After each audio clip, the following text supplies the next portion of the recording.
Hello दोस्तों, good afternoon. Myself Rahul from Lucknow. Welcome to my YouTube channel. दोस्तों, आप सब कैसे हैं? दोस्तों, अगर आप मेरे चैनल पे नए हैं तो रेड बटन दबा के चैनल सब्सक्राइब कर लीजिए, बेल आइकन दबा के नोटिफिकेशन ऑन कर लीजिए, ताकि जो भी वीडियो मैं अपडेट करूं उसका नोटिफिकेशन आपको हर दिन मिल सके और हर दिन कुछ न कुछ आप नया सीख सकें। मेरे चैनल पे आपको ड्राइविंग से रिलेटेड, मैकेनिकल से रिलेटेड, सेकेंड हैंड कार से रिलेटेड फ्री वीडियोज मिलती रहती है। तो दोस्तों, आज मैं आपको बताऊंगा कि कार को फर्स्ट गियर में चलाना और रोकना, कितना क्लच यूज करना चाहिए कार को मूव करते टाइम, और वापस स्टॉप करते टाइम कितना क्लच लेना चाहिए और कितना ब्रेक लेना चाहिए, और किस तरीके से हमें कार को फर्स्ट गियर में रोक रोक कर चलाना है। तो इस वीडियो में बने रहिएगा, काफी चीजें आपको सीखने को मिलेंगी।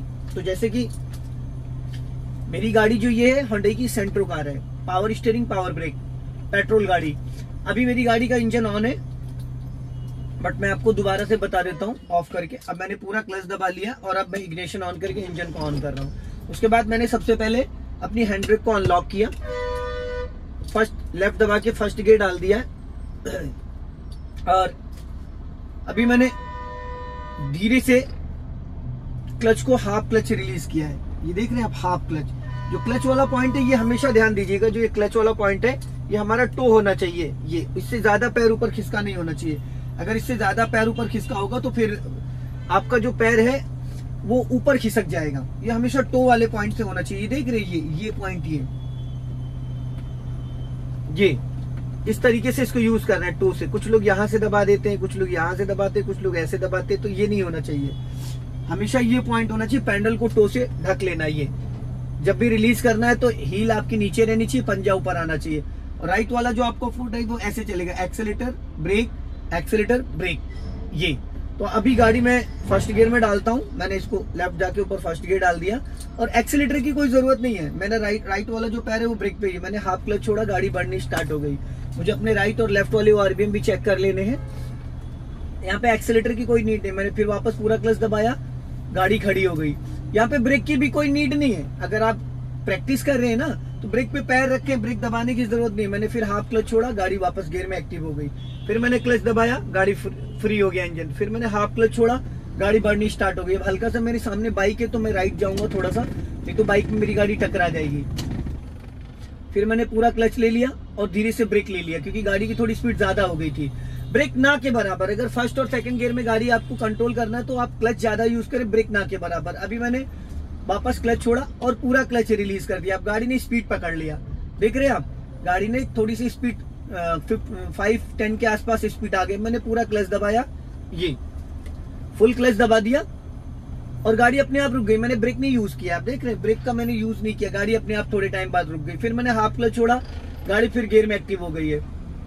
तो फर्स्ट गियर में गाड़ी को रोकने के लिए आपको, अगर आप प्रैक्टिस कर रहे हैं, बिगिनर है, सीख रहे हैं, तो आप ब्रेक का यूज नहीं भी कर सकते। आपको समझना है कि क्लच क्या बोल रहा है। क्लच का जो कंट्रोलिंग है इंजन से और क्लच का जो कनेक्शन है उसको समझना पड़ेगा। अभी मैंने देखो फिर ब्रेक से पैर हटा रखा है और मैंने हाफ क्लच छोड़ा और गाड़ी धीरे धीरे धीरे धीरे गियर में एक्टिव हो रही है। बस हमको पहले ये समझना है, कोई भी गाड़ी अगर आप चला रहे हो तो उसमें ये चीज समझना है कि जिस गाड़ी को आप चला रहे हो उसका क्लच का सिचुएशन क्या है। अभी गाड़ी मेरी पीछे जा रही है क्योंकि यहाँ स्लोपिंग है, मैंने ब्रेक ले लिया। अब ऐसी कंडीशन में, अगर स्लोपिंग है तो ऐसी कंडीशन में क्या करना है, पहले ब्रेक नहीं रिलीज करना, पहले हाफ क्लच छोड़ना। मैंने हाफ क्लच छोड़ा, इंजन वाइब्रेट करने लगा, मैंने ब्रेक को छोड़ दिया, गाड़ी बढ़ गई, फिर बढ़ गई। फिर रोकना है, पूरा क्लच लेके हल्का सा ब्रेक ले लिया, गाड़ी रुक गई। अभी मैंने पूरा क्लच लिया, हल्का ब्रेक लिया, गाड़ी स्टॉप हो गई। अब मैंने ब्रेक को रिलीज किया, अब यहाँ पे स्लोपिंग नहीं है। फिर मैंने हाफ क्लच छोड़ा, गाड़ी वापस बढ़ गई। अब मुझे प्रॉपर रोकना, पूरा क्लच देन ब्रेक, गाड़ी स्टॉप हो गई। अब मैंने इसको न्यूट्रल कर दिया। न्यूट्रल करने के बाद मैंने क्लच को रिलीज कर दिया। मेरा लेफ्ट वाला पैर आ गया डेड पेडल पे, बट राइट वाला पैर अभी भी ब्रेक पे है। अब मैंने हैंड ब्रेक डाल दिया, ये हैंड ब्रेक लगा दिया। अब मैं नीचे वाला ब्रेक, पैर वाला भी ब्रेक छोड़ सकता हूँ। तो अब गाड़ी मेरी पीछे नहीं जाएगी। फिर वापस बढ़ाना है तो मैंने पूरा क्लच दबाया, फुल फर्स्ट गियर डाला पहले। अब हैंड ब्रेक को अनलॉक कर दिया और हाफ क्लच छोड़ा, गाड़ी धीरे धीरे मेरी गियर में एक्टिव होना स्टार्ट हो गई। हल्का सा मैंने क्लच रिलीज किया, आप देखेंगे अगर मुश्किल से 10 से 20%। फिर पूरा क्लच दबाया, हल्का ब्रेक ले लिया, वापस गाड़ी को न्यूट्रल कर दिया, हैंड ब्रेक खींच दिया, क्लच और ब्रेक दोनों रिलीज कर दिया मैंने। गाड़ी का इंजन ऑन है। फिर वापस मैंने पूरा क्लच दबाया, ये फर्स्ट गियर डाला, राइट वाला पैर मेरा ब्रेक पे। हैंड ब्रेक को अनलॉक करने से पहले आपका फुट वाला जो ब्रेक है पैर वाला, उस पे पैर आ जाना चाहिए। मैंने अनलॉक किया, धीरे से हाफ क्लच छोड़ा, गाड़ी फिर बढ़नी स्टार्ट हो गई।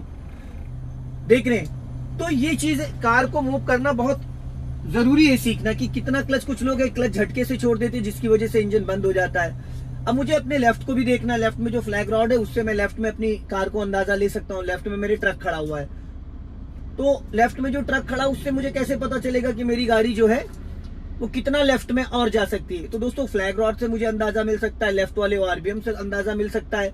जैसे अभी मैंने लेफ्ट वाले मिरर को चेक किया है, अब धीरे धीरे मुझे दिख रहा है कि मेरी गाड़ी के जस्ट बगल में जो ट्रक है उसका स्पेस और मेरी गाड़ी के बीच का जो स्पेस है वो करीब लगभग 2 से 2.5 फीट का है। ये चीज मुझे यहाँ से बहुत अच्छे से समझ में आ रही है। जो लेफ्ट वाला ये ओआरबीएम है, यहाँ से बहुत बेटर तरीके से मुझे समझ में आ रहा है, और फ्लैग रॉड से गाड़ी की लेंथ का पता चल रहा है। तो अभी अगर आप देखेंगे तो लेफ्ट वाला जो ओआरबीएम है उसमें मुझे बहुत अच्छे से समझ में आ रहा है कि मेरी गाड़ी और ट्रक के बीच में करीब 1.5 फीट का स्पेस है, 1 से 1.5 फीट का। ये समझना बहुत जरूरी है। तो दोस्तों इस तरीके से आप अपनी कार के लेफ्ट का जजमेंट और कार को रोकना और बढ़ाना। अभी मुझे फिर गाड़ी रोकना, पूरा क्लच देन ब्रेक। अब यहाँ पे दोस्तों थोड़ी सी चढ़ाई है, अब मैंने पूरा क्लच लिया, ब्रेक ले लिया, गाड़ी रुक गई। अब मुझे करना क्या है, यहाँ पे मुझे अभी ब्रेक छोड़ूंगा तो गाड़ी मेरी पीछे जा रही है, ये देखो पीछे धीरे धीरे खिसक रही है। ऐसी कंडीशन में ब्रेक नहीं छोड़ते, पहले हाफ क्लच छोड़ना है। ये हाफ क्लच छोड़ा और गाड़ी मेरी गियर में एक्टिव हो गई, ये इस तरीके से। तो ये समझना बहुत जरूरी है। अभी फिर मैंने ब्रेक ले लिया है, ढलान है यहाँ पे। अब मैंने फिर हाफ क्लच छोड़ा, गाड़ी फिर गियर में एक्टिव हो गई, ब्रेक को फ्री कर दिया। अब थोड़ी और चढ़ाई है ऊपर, मैंने पूरा क्लच लिया और ब्रेक ले लिया। अब देख रहे हैं, अब मैंने पूरा क्लच लेके ब्रेक ले लिया। अब अगर मैं ब्रेक छोड़ूंगा तो गाड़ी मेरी जा रही है पीछे, ये देखो पीछे जा रही है धीरे धीरे। ऐसी कंडीशन में अगर पीछे गाड़ी होती मेरी तो मेरी कार से टकरा जाती। तो ऐसे में पहले ब्रेक नहीं छोड़ना है। अगर आप चढ़ाई वाले एरिया पे तो पहले आप हाफ क्लच को रिलीज करो। अब इंजन वाइब्रेट करने लगा, अब हल्का सा ब्रेक छोड़ो। चाहे जितनी ऊंची चढ़ाई हो, गाड़ी फर्स्ट गियर में बिना एक्सीलेटर चढ़ जाती है। फिर मैंने पूरा क्लच लेके ब्रेक ले लिया। क्लच और ब्रेक का जो रोल है उसको आपको समझना पड़ेगा। अभी मैंने फिर हाफ क्लच छोड़ा, गाड़ी गियर में एक्टिव हो गई, ब्रेक छोड़ दिया। एक चीज का और ध्यान देना है कि जैसे इंजन आपका वाइब्रेट करने लगे तो ये समझ लीजिए कि इंजन का संकेत है कि अब आप अपने ब्रेक को रिलीज करें, वरना इंजन बुझ जाएगा। अगर आपने कंटिन्यूस क्लच को रिलीज किया तो वहां पे इंजन बुझ जाएगा। अभी मैंने देखो धीरे से क्लच को रिलीज किया, ये अब इंजन वाइब्रेट हुआ, मैंने वापस छोड़ दिया। फिर मैंने पूरा क्लच लेके ब्रेक ले लिया। अब अगर मैं पहले ब्रेक छोड़ता हूँ तो गाड़ी मेरी पीछे जा रही है, ये देखो जा रही पीछे, तो ऐसे में टकरा जाती। स्लोपिंग वाले एरिया पे कभी भी पहले ब्रेक नहीं छोड़ना चाहिए। और एक चीज का और ध्यान देना, कुछ लोग सेकंड गियर में गाड़ी को रोक के बढ़ाने लगते, जैसे ये सेकंड गियर है, अभी फर्स्ट में थी, ये सेकंड गियर हो गया। अब मैंने क्या किया, हाफ क्लच छोड़ा, इंजन एक्टिव हो गया, अब ब्रेक छोड़ा। बट देखो गाड़ी खिसक रही है लेकिन लोड ज्यादा मांग रही है, वाइब्रेट ज्यादा इंजन कर रहा है। सेकंड गियर में भी उठ जाएगी क्योंकि एसी ऑन है तो थोड़ा सा लोड ले रही गाड़ी। अब सेकंड गियर में भी गाड़ी मेरी बढ़ गई, लेकिन कभी भी सेकंड गियर में उठाना नहीं चाहिए गाड़ी को, हमेशा फर्स्ट गियर में उठाना चाहिए। अब मैंने पूरा क्लच लेके ब्रेक लिया, बट मैंने ब्रेक छोड़ दिया। अब गाड़ी मेरी पीछे जा रही धीरे धीरे, देख रहे हैं धीरे धीरे पीछे जा रही है क्योंकि ढलान है यहाँ पे फर्स्ट सेकंड गियर में ही, बट गाड़ी पीछे। अब मैंने पूरा क्लच लिया और ब्रेक ले लिया, गाड़ी रोक दी है। अब मैं इसको आपको फर्स्ट गियर में करके दिखाऊंगा कितनी स्मूथ उठ रही है। हाफ क्लच छोड़ा, गाड़ी गियर में एक्टिव हो गई, ये देखो फटाफट गाड़ी उड़ गई। अब जब मैं सेकंड गियर में उठा रहा था तो थोड़ा टाइम लग रहा था, क्योंकि जो सबसे ज्यादा ताकत होती है वो होता है फर्स्ट गियर और बैक गियर। सेकंड गियर में थोड़ी सी स्पीड मेंटेन करने के लिए होता है, इंजन को स्मूथ करने के लिए। थर्ड गियर और इंजन को फ्री करने के लिए होता है। फोर्थ गियर और इंजन को फ्री करने के लिए होता है। फिफ्थ गियर और इंजन को फ्री करने के लिए, वो स्पीड के लिए होता है। अब मुझे वापस गाड़ी को रोकना है तो पूरा क्लच ले लिया मैंने, धीरे से ब्रेक ले लिया। ब्रेक को एकदम लाइटली, क्योंकि ये जो फुट ब्रेक होता है ना, ये अगले दोनों डिस्क ब्रेक होते हैं, और जो ये हैंड ब्रेक होता है ये पिछले टायरों को कंट्रोल करता है। ये चारों टायरों को कंट्रोल करता है। नीचे वाला ब्रेक जो है पैर वाला ब्रेक, और अगले दोनों डिस्क से पिछले ड्रम है। तो इसको बहुत लाइटली, कुछ लोग ऐसे दबा देते, एकदम ऐसे नहीं करना, बहुत लाइट।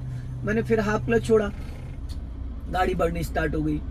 इसकी प्रैक्टिस अगर आप कर लेते हैं 15-20 मिनट, अगर आप जितना ज्यादा से ज्यादा इस चीज की प्रैक्टिस कर सकते हैं, जरूरी नहीं कि आप किसी रोड पे जाएं, किसी बड़े ग्राउंड में खाली वाले एरिया में जाएं। आप बस कुछ नहीं करना है, क्लच को रिलीज करना है, धीरे धीरे गाड़ी को चलने देना है, अपने लेफ्ट और राइट वाले ओआरबीएम को चेक करते रहना है कि आपके लेफ्ट नजर डालने की आदत बनानी है।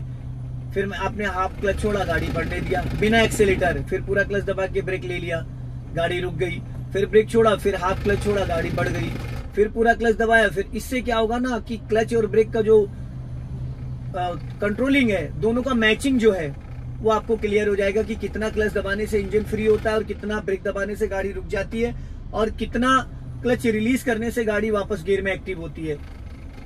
तो ये समझना दोस्तों बहुत जरूरी है। अब यहाँ पे थोड़ी सी चढ़ाई है, मैंने क्लच ब्रेक दोनों रिलीज कर दिए हैं, इंजन वाइब्रेट कर रहा है क्योंकि गाड़ी धीरे धीरे चढ़ रही है। अब यहाँ गाड़ी थोड़ा सा साउंड मांग रही है, वो सोच रही है कि हल्का सा एक्सीलेट कर दूं, क्योंकि फर्स्ट गियर में गाड़ी चढ़ जाएगी, अगर इससे ऊंची भी चढ़ाई होगी तो वो भी चढ़ जाएगी। अब मेरी गाड़ी जो एकदम लेफ्ट में चल रही है, मेरे लेफ्ट साइड में लगभग अभी 1 फीट का स्पेस है। अब ये गाड़ी चढ़ाई पे है मेरी, अब मैंने इसको रोकना है, फिर तो मैंने अभी पूरा क्लच ले लेना है, पूरा फुल क्लच और धीरे से ब्रेक। फुल क्लच ले लिया मैंने और धीरे से ब्रेक ले लिया, क्योंकि ब्रेक नहीं भी लेता तो भी रुक जाती, क्योंकि चढ़ाई थी तो गाड़ी का जो वजन था वो अपने आप रुक जाती। अब मैं ब्रेक छोड़ रहा हूं तो गाड़ी पीछे जा रही है, ये गाड़ी पीछे जा रही है। तो दोस्तों इस तरीके से आप कार को फर्स्ट गियर में बढ़ाना और रोकना सीख सकते हैं। और आप अगर नए हैं, बिगनर है, फर्स्ट टाइम सीख रहे, तो मेरा मानना है कि अगर आप इस चीज को प्रैक्टिस करते हैं, 1 बार 2 बार आप जाके किसी बड़े ग्राउंड में या कहीं जाके कर लेते, तो शायद आपको बहुत कम समय में कार चलाना आ जाएगा। दोस्तों वीडियो पसंद आए तो इसे लाइक करें, शेयर करें, कमेंट बॉक्स में जरूर बताएं कि वीडियो कैसा लगा। अगले वीडियो में फिर मिलते, जय हिंद, वंदे मातरम। हंसते रहो, मुस्कुराते रहो, फिर मिलेंगे।